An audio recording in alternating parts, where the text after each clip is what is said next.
Hello दोस्तों, story Bhanu के YouTube channel पर आपका स्वागत है। अगर आप इस चैनल पर पहली बार आए हैं तो कृपया चैनल को सब्सक्राइब कर लेवें। आज की हमारी कहानी का नाम है पहलवान का भूख। यह इस कहानी का पार्ट 1 है। तो चलिए कहानी शुरू करते हैं। दोस्तों, भूत प्रेत से संबंधित घटनाओं में ज़्यादातर घटनाएं रोंगटे खड़ी कर देने वाली होती हैं, तो कुछ इतनी मार्मिक होती हैं कि दिल भर जाता है।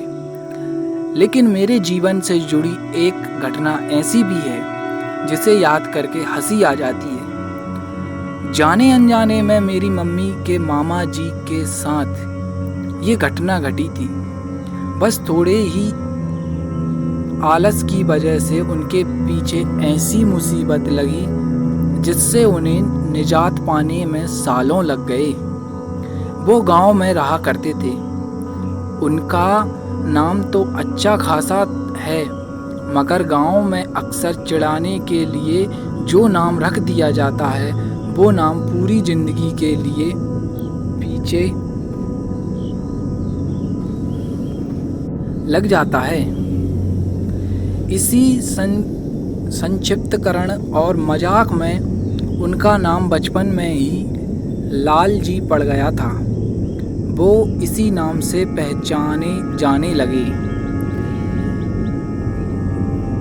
वो जिस गांव में रहते थे वो अमेठी के करीब 45 किलोमीटर दूर पड़ता है।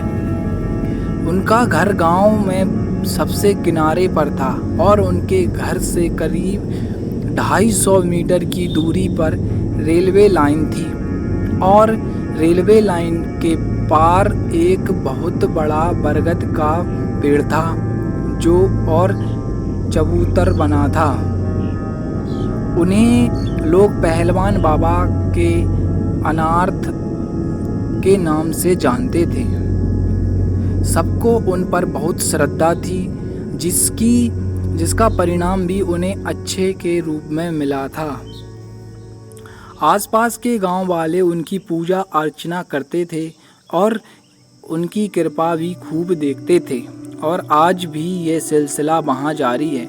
खैर, वहाँ वास करने वाले बाबा कोई देवता नहीं थे। वो वही थे जिन्हें लोग शहरों में छलावा कहते हैं, लेकिन एक बहुत लंबे अंतराल से वो वहाँ वास करते हैं, इसलिए वो बहुत अधिक शक्तिशाली हैं। उनकी पूजा जो करता है वो उस पेड़ पर लंगोट और दारू की एक बोतल चढ़ाता है। भूत प्रेत बाधा से ग्रस्त व्यक्ति वहां जाकर ठीक हो जाते हैं। लाल जी भी उन्हें बहुत मानते थे, मगर वे थे थोड़े आलसी किस्म के। जब भी उनकी माता उन्हें उस अनार्थ पर चढ़ावा चढ़ाने को कहती तो वे अक्सर टाल मटोल करते थे। वहीं गांव में एक पंडित जी भी रहते थे, हष्ट-पुष्ट शरीर वाले, और अखाड़ों में उनका बहुत नाम था। लोग उन्हें अक्सर पहलवान पंडित कहते थे। हालांकि पंडित, मगर ये नाम उनके चरित्र को दूर दूर तक नहीं छूता था। पहलवान होने के कारण अक्सर वो मांस मदिरा का सेवन भी करते थे, लेकिन बहुत कम ही। उनके परिवार में उनकी पत्नी और उनका एक 10 साल का बेटा था। बस एक बार की बात है, उनकी पत्नी बेटे को लेकर अपने मायके गई हुई थी और वापस आते समय जिस बस से वे वापस आ रही थी वो बस दुर्घटनाग्रस्त हो गई।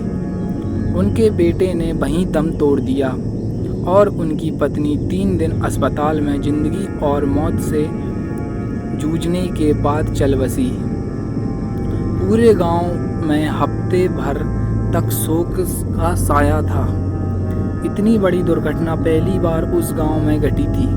पहलवान जी के घर लोगों का तांता लगा रहता था। वो अपने होश हवास से खो बैठे थे। आसपास के लोग, जानकार और मित्र आकर उन्हें खाना पानी देते। वरना वो खुद खाना पानी भी नहीं लेते थे।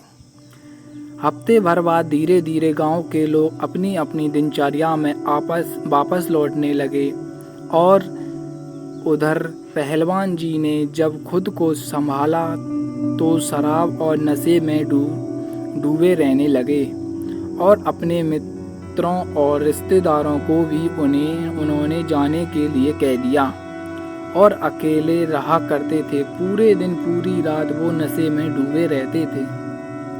धीरे धीरे उनका पहलवान वाला शरीर सूखने लगा और 1 महीने के अंदर वो किसी सामान्य व्यक्ति जैसे दिखाई देने लगे, मगर किसी का भी कहा नहीं मानते थे और बस अपनी उसी शराब और परिवार की तस्वीर के साथ घंटों बातें करते थे।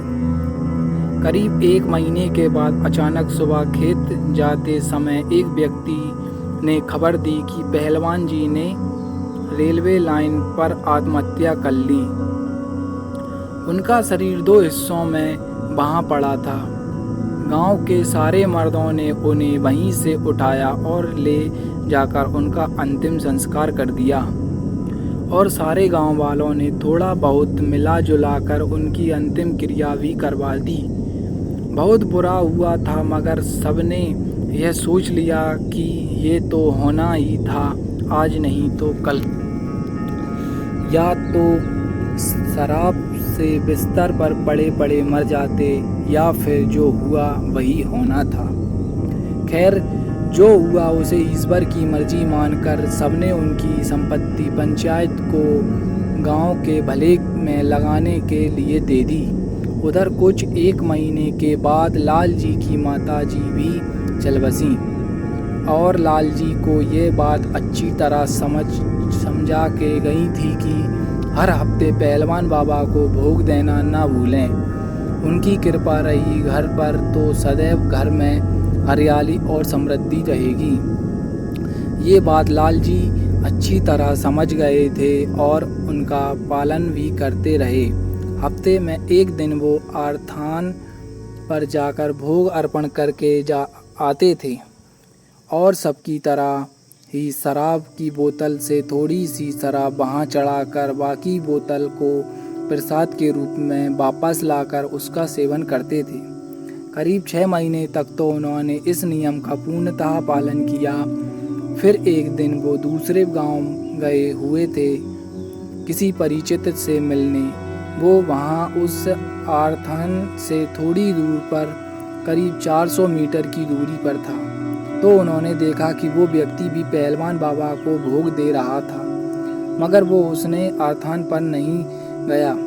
बस लंगोट और एक कटोरी में शराब रखकर पहलवान बाबा के आस्थान को देखते हुए उसने स्थानीय भाषा में कहा, हे पहलवान बाबा, लो अपना भोग स्वीकार करो। और फिर शराब को उसी तरह गिर कर हाथ जोड़ लिए और वापस आकर लाल जी से बात करने लगे।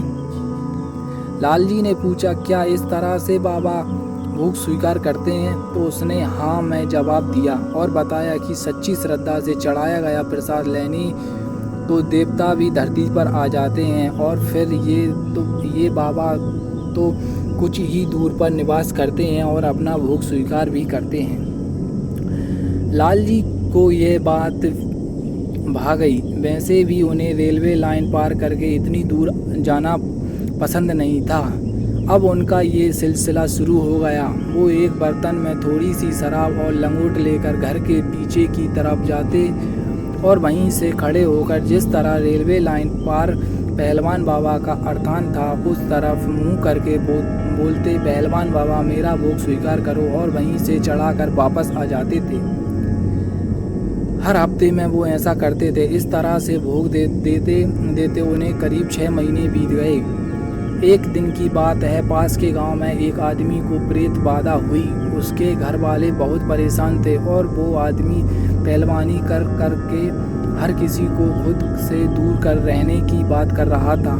जांघों पर ताल ठोक ठोक कर बात कर रहा था। कुछ आदमियों ने मिलकर उसने पकड़ने की कोशिश की, मगर उसकी पहलवानी के आगे कोई टिक नहीं पा रहा था।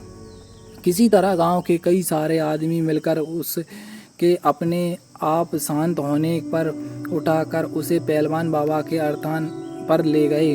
वहाँ उसे चबूतरे पर बैठाया गया। धीरे धीरे उसने उस पर जैसे दबाव सा बनने लगा और वहाँ मौजूद लोगों ने उससे पूछा कि वे कौन हैं। उसने बताया कि वो वहाँ रेल की पटरी पर रहता है। ये आदमी वहाँ पर गंदगी कर रहा था, इसलिए उसे पकड़ा है। लोगों में से एक ने पूछा कि माफ़ कर दो इसे और जाने का क्या लोगे ये बता दो। उसने कहा दारू पिला दो छोड़ दूंगा। वहाँ मौजूद लोग तुरंत दारू लेकर आए और उसे दिया, मगर उसने पीने से मना कर दिया और कहा ऐसी नहीं, जो मुझे हमेशा देता है बस उससे ही लूँगा। जिज्ञासा बस सबने पूछा कि वो भोग किससे लेना चाहेंगे, तो उसने बताया कि फलाने गांव में लाल जी नाम का आदमी है, वो मुझे हमेशा दारू देता है, वो देगा तो मैं तुरंत चला जाऊंगा। दोस्तों, ये पहलवान का भोग कहानी का पहला भाग था। आगे की कहानी अगले भाग में होगी, तो कृपया सेकंड पार्ट देखना ना भूलें।